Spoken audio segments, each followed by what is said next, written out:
Hello students, I am Dr. Anita Sharma welcoming my chemistry class. Today I am going to teach you a very important topic, that is outer sphere electron transfer reactions. So without further ado, let's begin. Coordination Chemistry Paper 302 Semester 5, and today's topic is outer sphere electron transfer reactions. So electron transfer reactions or redox reactions takes place in coordination complexes where one metal complex gets oxidized and another metal complex gets reduced. So these reactions proceed by two different mechanisms, outer sphere mechanism and inner sphere mechanism. So today we are going to discuss outer sphere mechanism in coordination complexes. So in outer sphere mechanism, the coordination sphere of intermediate ion is not changed. It stays intact, only the oxidation states of complex is changed in product that we can see. So outer sphere reaction mechanism is of two types. Homonuclear electron transfer mechanism, which is also known as self-exchange reactions, and heteronuclear electron transfer reaction, which is also known as cross-electron exchange reactions. So in homoannular electron transfer reactions, I have written here two reactions. Both the reactants always will be same. So reactants are same, products are also same. Here also you can see in homoannular electron transfer reactions, here you can see both the reactants are same. By labeling, we can identify. So if I labeled here Fe2 plus, where the oxidation state of this complex is +2, and in product the oxidation state of this complex is +3. Here you can see in this complex it is +3 and it is +2. So you can see here this complex is gets oxidized and this gets reduced in this reaction. The same thing is happening here also. Here I labeled cobalt with this mark. This red color is shown by this particular complex. So here it is +3, and in products you can see here it is +2. And one more thing you have to see here, coordination sphere of reactants and products are same. Here coordination sphere is same. So that is why they are called outer sphere mechanism, where the coordination sphere of metal complexes will not change. So in heteronuclear electron transfer reactions also, two different reactants taking part and product also you can see.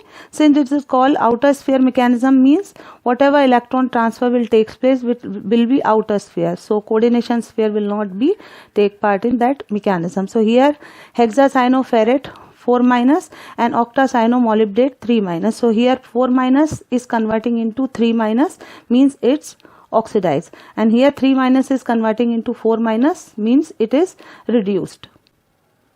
So we have seen here outer sphere electron transfer reactions are of two types, homonuclear electron transfer reactions and heteronuclear electron transfer reactions. So now we will see the mechanism. What is the mechanism and what are the requirement of outer sphere electron transfer reactions? So this mechanism is explained by two homonuclear reactants. So here you can see here the oxidation state of Fe is +2 and here it is +3, and in products oxidation state of this +2 is converting into +3 and oxidation state of this ion is converting into +2. So you can see only by labeling the central metal we can identify. So if isotopes we are taking, so for particular isotope in products we can see the oxidation state, then and then only we can identify which compound is oxidized, which is reduced. So here it is +2 is converting into +3 oxidation, here +3 is converting into +2 reduction. So there are few steps of this mechanism. First, reactants diffuse together to form an outer sphere complex. So what exactly is happening? Both the reactants are come close to each other and forming an ion pair. These are ions, so a kind of ion pair is formed. Then second is bond distance around each metal change to become more productized. Means here when we see the bond distance of ion and this ligand, and this ion and this ligand is different, because here the oxidation state of Fe is +2 while here the oxidation state of Fe is +3. So if +3 oxidation state, more strong will be the bond and shorter will be the wavelength, bond length, and here it is comparatively longer. So what exactly happening here? First they diffuse and form an ion pair and then try to change their bond length accordingly. Then solvent shell around the outer sphere reorganize, then electron transfer, and then ion pair dissociate, and we get product.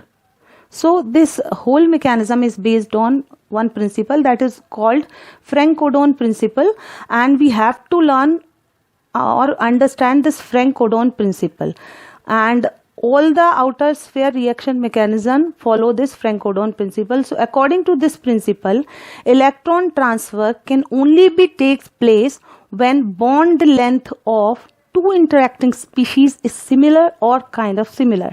Means electron transfer in these two coordination complexes will take place only when the bond length of this metal ligand and bond length of this metal ligand is either similar or kind of similar.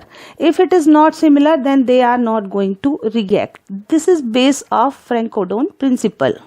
So here you can see I have taken two different coordination complexes. We are following heteronuclear electron transfer reaction. So here Fe2 plus and here it is MO3 plus. So first step according to Franck-Odon principle, when they will react when the bond length of this and bond length of this molybdenum and ligand and iron and this ligand is same. So there are two possibilities, if bond length is short or bond length is long. So with longer wavelength, that metal ligand bond try to compress their bond length. If shorter wavelength is there or bond length is there, sorry, I am again and again using wavelength, it is bond length. So bond length, if shorter bond length is there, then it will try to elongate. So elongation and compression takes place, then precursor will form, and after formation of precursor, due to about equal bond length, they will transfer their electrons from outer sphere and give the product. This whole outer sphere electron transfer mechanism is based on three steps. First step is precursor complex. So precursor formation means that ion pair formation by reorganization in the solvent molecule. Second is change in bond length. So if bond length is not same, then elongation and compression takes place till they have similar bond length. And third is electron transfer takes place in outer sphere, and for this particular reaction, the activation energy of this reaction is 33.6 kilojoule. These are the main features of outer sphere electron transfer reactions. So what are the features? So first is both reactants should be kinetically inert, and I am hoping you understood the meaning of inert, because in my previous lecture I have already explained inert and labile complexes. Second, if both the reactants are inert with respect to ligand exchange, then close approach of metal ion is impossible. If both the complexes are inert, then different metal ions of different complexes are not going to interact with each other, since they are inert in nature. So electron transfer takes place by tunnel or outer sphere mechanism. So electron transfer only can take place by either tunnel or outer sphere mechanism. Third is the rate of electron transfer depends upon the ability of electron tunnel through the ligands. Fourth is electron transfer reaction by outer sphere electron transfer mechanism.